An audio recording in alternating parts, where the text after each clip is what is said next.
Goed, kom ons praat 'n bietjie oor die krisis tussen Spanje en die Jodestaat. Nou onthou, daar is voorspellinge gemaak dat Spanje in 'n burgeroorlog gaan wegsak, soortgelyk as in die laat 30er jare, en heel moontlik oorhandig gaan word aan 'n kommunistiese regering, en in die proses sal die Spaanse koningshuis heel moontlik weer moet vlug vir hulle lewens. En ek het baie duidelik voorspel, want Vader het vir my mooi gewys, dat die Spaanse koning beleef 'n terreuraanslag, 'n sluipmoordaanslag. En in my droom was dit baie duidelik dat die Mossad en die CIA daar agter sit. So ja, ek glo die Mossad sal dit uitvoer en die CIA sal dit toesmeer, net soos in die geval van JFK. So kom ons kyk vir die redes hoekom die Joodse staat woedend is vir Spanje. In so mate, ek het hier 'n video, waar Netanyahu die Spanjaarde, die Spanje, as 'n vyand van die Jodestaat verklaar het. So, en dit gaan oor die Spanje, wat duidelike ekonomiese aksie begin neem het teen die Jodestaat. Ons weet ook dat hulle die VSA verbied het om hulle lughawens en hulle hawens te gebruik om oorlog te maak teen Iran. So Spanje stel 'n baie goeie voorbeeld vir die wêreld en sê ons is nie bereid om nog oorloë in die Midde-Ooste te ondersteun nie. Ons is baie jammer. Julle gaan ons nie intrek by hierdie oorloë nie. Ons is nie deel van hierdie gemors nie. En ons moet verstaan, Spanje is 'n bastion van die Katolieke Kerk. Hulle in Italië, nog al die jare, die Vatikaan het 'n baie sterk houvas op die Europese politici. En ons sien dan ook in dan die laaste aantal jare, laaste 2 jaar, veral na 7 Oktober 2023, dat die Europese Unie stadig maar seker sy beginselstandpunt teenoor die Joodse staat verander. So weet ons dat 62% in Duitsland, die publiek, beskou die Joodse staat se aksies in Gaza as volksmoord. Publieke opinie het ook geswaai in Brittanje, Frankryk en Spanje, Italië, en hulle simpatiseer baie sterk met die Palestynë versus nou die Joodse staat. Die ding het wêreldwyd sterk geswaai teen Joodse lobbies en die Joodse staat. Die skille is besig van die wêreld se oë af te val. Nou ja, EU-lede, Spanje, Italië, Slovenië is besig om die EU te petisie om die handelsooreenkoms wat die Joodse staat het met die Europese Unie, soos 'n favorable status. Dat hulle produkte op die markte kan verkoop word in Europa, dat dit afgeskaf word. So hulle is besig om die Europese Unie te druk. Daarbij het Spanje 'n totale arms embargo on the sale, purchase and transit of all weapons, ammunition and dual-use technology aan die Joodse staat gestop. Gesê, hulle gaan nie niks van ons gebruik nie. Ons gaan julle nie help met wapens nie, ons gaan julle nie help met ammunisie nie, ons is baie jammer, julle is besig met volksmoord en onwettige oorlog, ons gaan julle nie ondersteun nie. Verder het Spanje in April 2026 deel geword van die ICJ-saak teen die Joodse staat.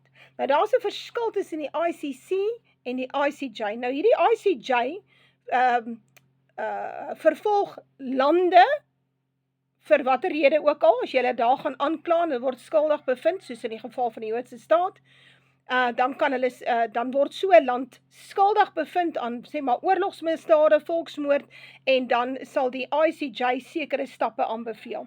Die ICC is 'n hof waar individue vervolg word vir byvoorbeeld oorlogsmisdade. So die Spanje het nou aangesluit by die ICJ-saak. Daai saak wat die ANC gemaak het 'n paar jaar terug, daai saak het gesnowball, verskriklik uitgebrei, en ons het nou die geval waar selfs Spanje onder andere ook aangesluit het in 'n hele klomp ander Europese lande.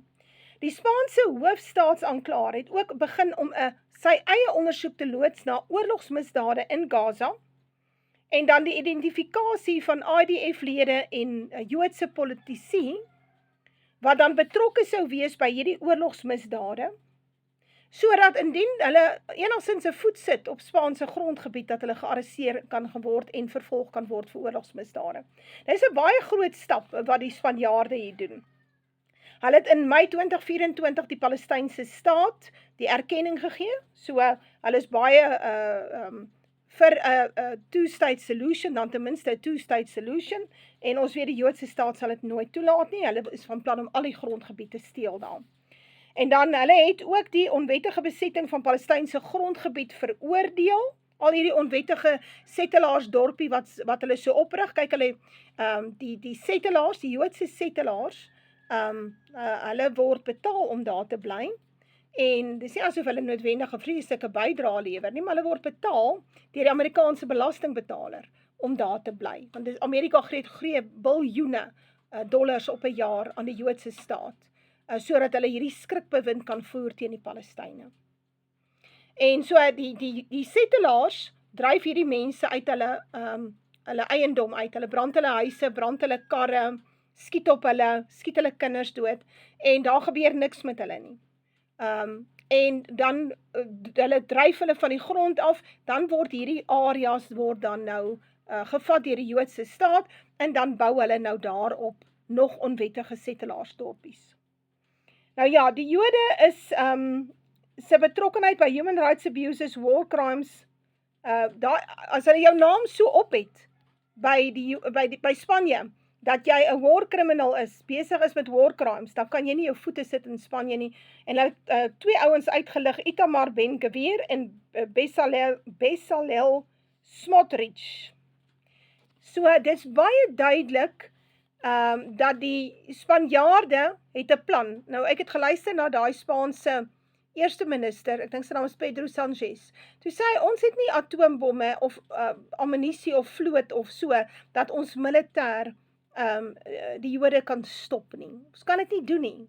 Maar ons kan op ander wyse wys dat ons ontevrede is, en ons kan druk toepas op die Europese Unie to terminate the association agreement with Israel, omdat die Jode dan hierdie internasionale wetgewing openlik oortree, en hulle kom niks oor nie, want die VSA is altyd besig om as buffer op te tree tussen die Jode en die res van die wêreld.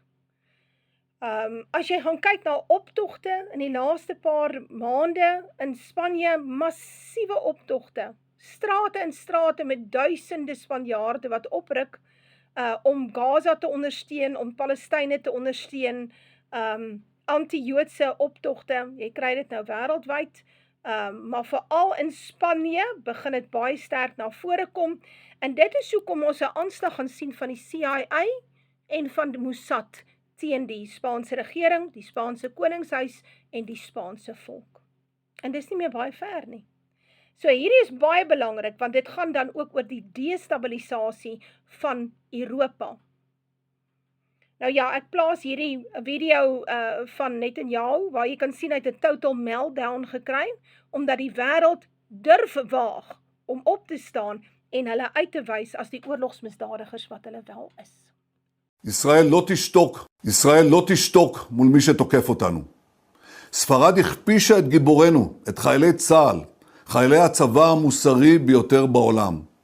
ולכן הנחיתי היום לסלק את נציגי ספרד ממרכז התיאום בקריית גת, לאחר שספרד בחרה שוב ושוב להתייצב נגד ישראל. מי שתוקף את מדינת ישראל במקום את משטרי הטרור, מי שעושה זאת לא יהיה שותף שלנו לגבי עתיד האזור. אני לא מוכן לסבול את הצביעות הזאת ואת העוינות הזאת. אני לא מתכוון לאפשר לאף מדינה לנהל נגדנו מלחמה מדינית בלי לשלם על כך מחיר מיידי. ישראל לא תשתוק.